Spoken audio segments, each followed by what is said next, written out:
Hello students, welcome to my YouTube channel जिसका नाम है एजुकेशनल हट।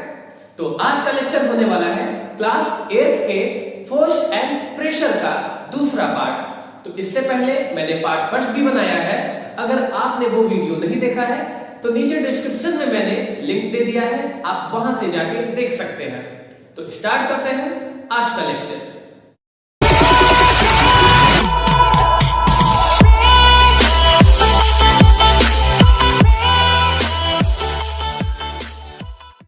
इससे पहले हम फोर्स के बारे में पढ़ चुके हैं। अब बात करते हैं व्हाट इज प्रेशर। प्रेशर क्या है? तो स्टार्ट करते हैं प्रेशर की डिफिनेशन से। डिफिनेशन सामने लिखी है, क्या लिखी है? Pressure is the force applied perpendicular to the surface of an object per unit area. It means pressure एक तरह का फोर्स है। Force, pressure is a force. कैसा फोर्स है प्रेशर? प्रेशर एक ऐसा फोर्स है जो अप्लाई होता है perpendicular to the surface of an object. किसी ऑब्जेक्ट के सरफेस के परपेंडिकुलर अप्लाई होता है पर यूनिट एरिया पर। Suppose it is a surface, जो कि आपके सामने सरफेस है।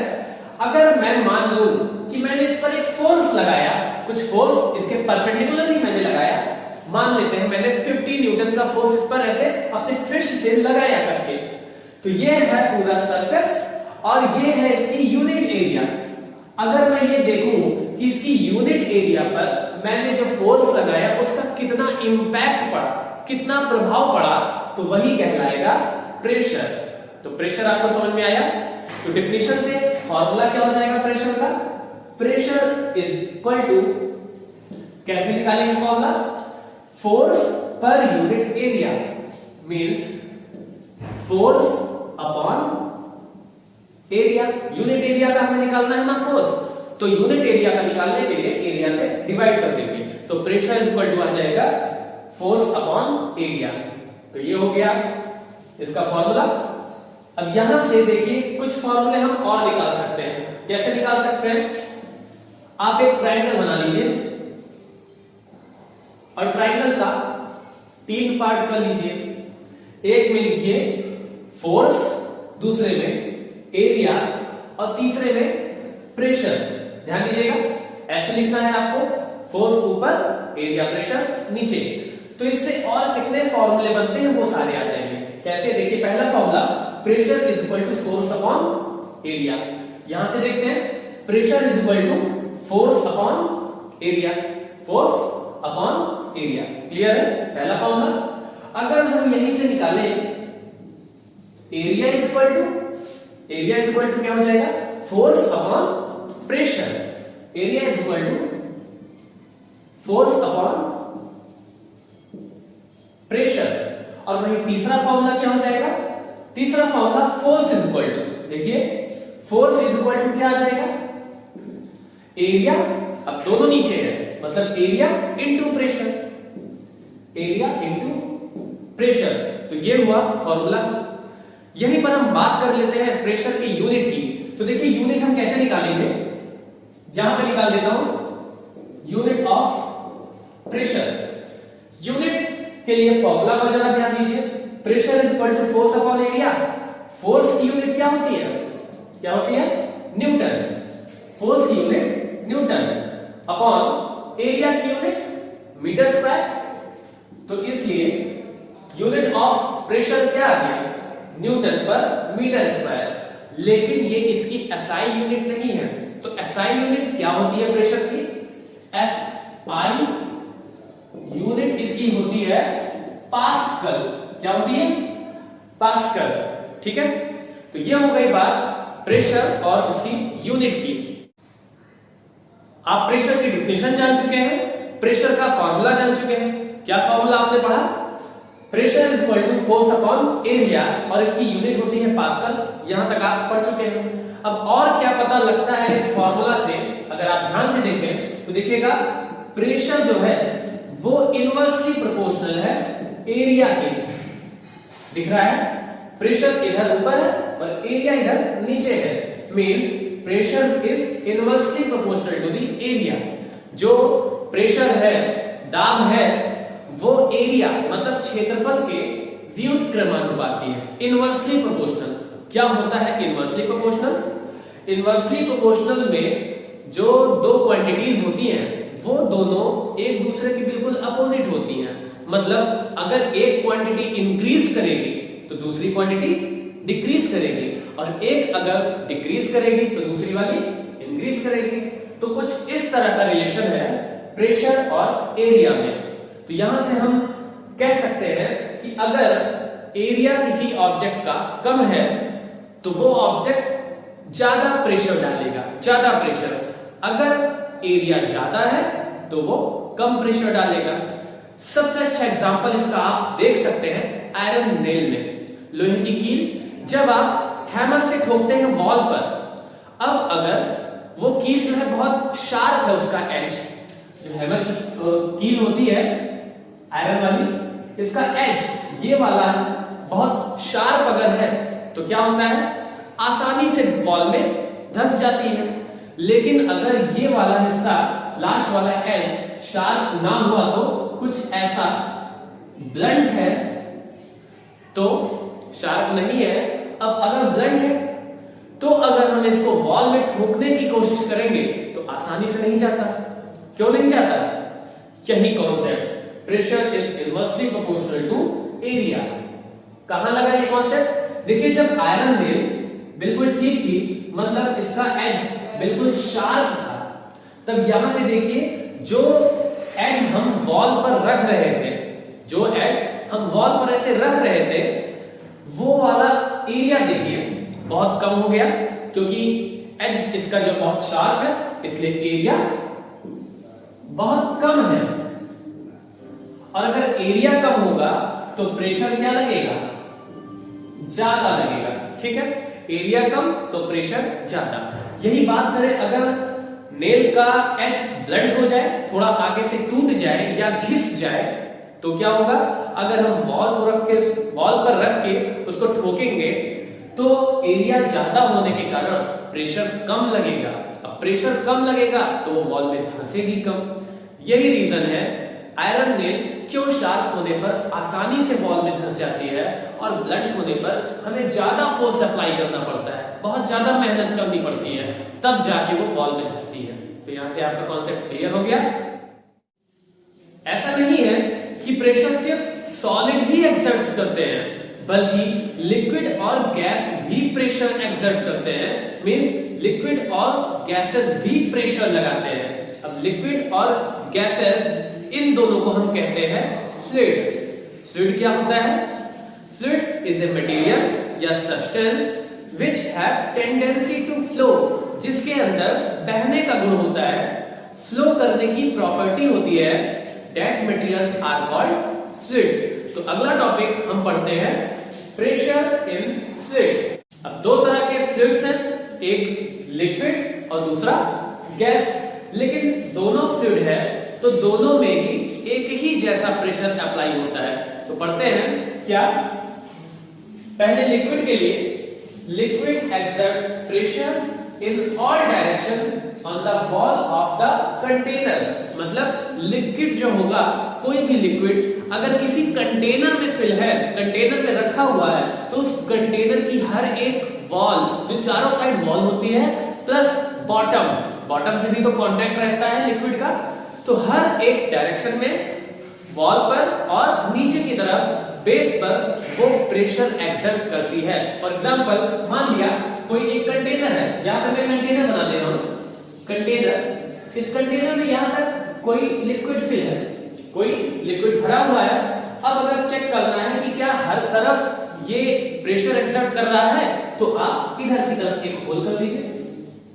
जैसे ही आप होल करेंगे क्या होगा? लिक्विड इस होल के थ्रू बाहर आने लगेगा। क्यों बाहर आया? अंदर से प्रेशर लग रहा होगा, कोई से ढकेल रहा होगा, तभी तो ये बाहर आया। ठीक है, अगर हम इधर की तरफ होल कर देते हैं तो क्या होगा? इधर से बाहर आने लगेगा। जिस भी तरफ अगर हम होल करें तो उधर से ही वो लिक्विड फ्लो होना शुरू हो जाता है बाहर की तरफ। इसलिए हम कहते हैं कि कंटेनर के हर एक वॉल पर प्रेशर एक्सर्ट करता है। सेम उसी तरह गैस भी है हमारा। गैस में क्या है? gases exert pressure in all direction। अब देखिए लिक्विड में क्या करें, ऊपर की तरफ प्रेशर नहीं लगा रही है, ऊपर की तरफ तो ग्रेविटी लिक्विड को खींचेगी नहीं क्योंकि थोड़ा सा भारी है लिक्विड, इसलिए ऊपर प्रेशर नहीं। और जब गैस के बारे में पढ़ते हैं तो देखिए इसमें लिखा है केवल इन ऑल डायरेक्शन, मतलब ऊपर वाली डायरेक्शन भी इसमें शामिल है। जैसे ही हम परफ्यूम की बोतल खोलते हैं वो पूरे कमरे में फैल जाता है, क्यों? क्योंकि हर एक डायरेक्शन में प्रेशर लग रहा होता है, इसलिए हर एक डायरेक्शन में गैस फ्लो होना शुरू हो जाती है जैसे ही उसको रास्ता मिलता है। तो किसी कंटेनर में गैस भरी है, कहीं से भी एक होल उसको मिल जाए तो तुरंत उसी होल से गैस पास होना शुरू हो जाती है, मतलब gases exert pressure in all direction. Second point क्या है, दोनों का सेम है। सेकंड पॉइंट क्या है, the more is depth the more is pressure. इसका भी वही, the more is depth the more is pressure, मतलब जैसे जैसे ऊपर से डेप्थ बढ़ती जाएगी, गहराई बढ़ती जाएगी, वैसे वैसे प्रेशर की वैल्यू भी क्या होगी, मोर, मतलब इंक्रीज करेगी और ज्यादा प्रेशर लगने लगेगा। जैसे कि एक कंटेनर यहां पर मैंने बनाया है, अब इस कंटेनर में मैं क्या करूं, मान लेते हैं यहां तक वाटर फिल है या कोई भी लिक्विड फिल इस कंटेनर में। अब मैं क्या करूं, यहां पर एक होल करूं, ए, यहां पर एक होल मैंने किया, उसका नाम मैंने रखा ए। तो क्या होगा, क्या इस होल से पानी निकलना शुरू होगा? बिल्कुल, ये फ्लो होकर कुछ इस डायरेक्शन में ऐसे जाकर नीचे गिर जाएगी, ठीक है।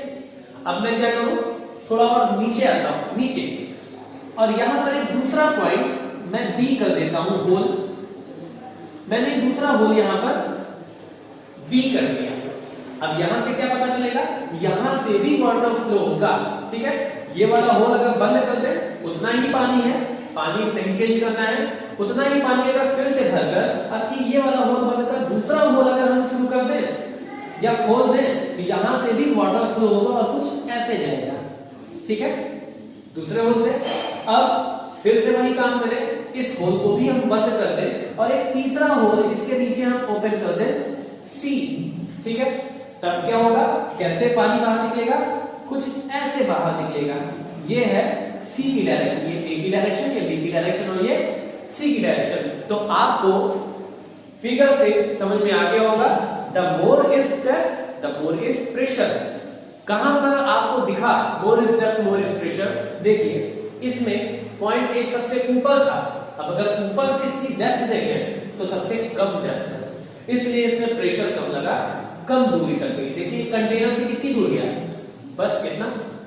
अगर हम थोड़ा नीचे पर होल करें तो अब इसकी डेप्थ बढ़ जाती है, बी की डेप्थ बढ़ गई ना ए के कंपेयर में। तो देखिए ए से ज्यादा दूर भी ट्रेवल किया है, देखिए कितना, कंटेनर से कितनी दूर गया है, मतलब इसमें प्रेशर थोड़ा ज्यादा होगा। अब अगर वही बात करें हम पॉइंट सी की, सी पर जो होल किया है मैंने वो और नीचे किया है, मतलब इसकी डेप्थ मैंने और बढ़ा दी।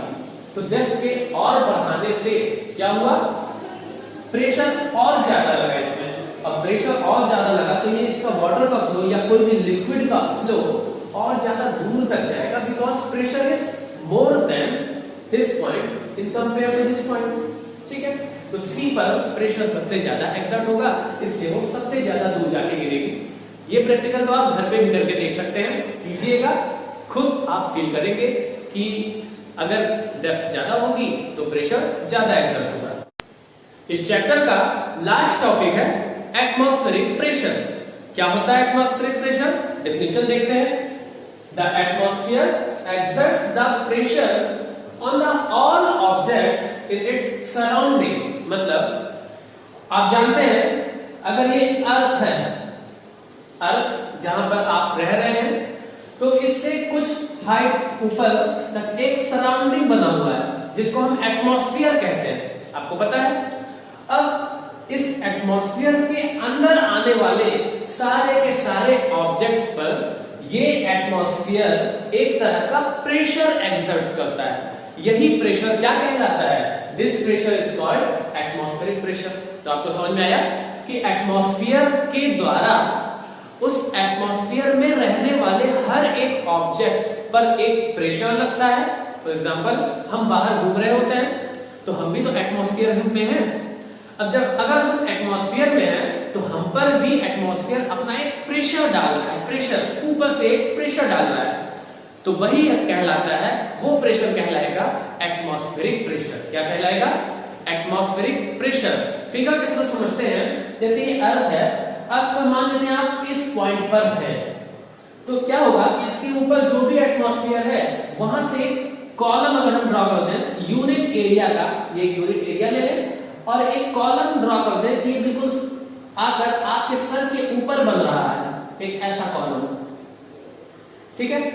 तो इसके अंदर जो भी एयर होगा वो आपके सर पर या आपकी बॉडी पर एक प्रेशर एक्सर्ट करने लगेगा, जो भी एयर इसके अंदर है, because air is a many types of gases and particles, it has also some mass, इसका भी कुछ ना कुछ मास होगा। अब अगर मास है तो जरूर वो नीचे की तरफ उसका वेट वर्क करेगा और प्रेशर लगाएगा।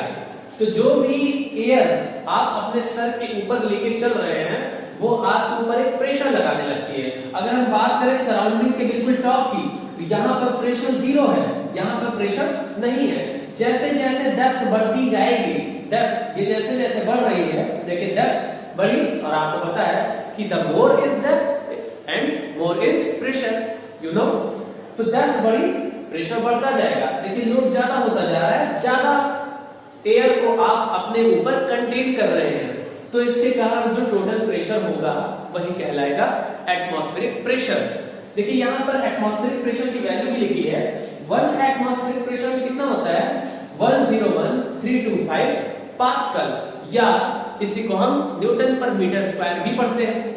अब न्यूटन पर मीटर स्क्वायर और पास्कल दोनों अलग अलग नहीं बल्कि एक ही है, उसी को हम एमकेएस सिस्टम में न्यूटन पर मीटर स्क्वायर कह देते हैं, वही एसआई यूनिट मतलब इंटरनेशनल सिस्टम में हम पास्कल कहते हैं। तो यहां तक खत्म होता है आपका चैप्टर फोर्स एंड प्रेशर।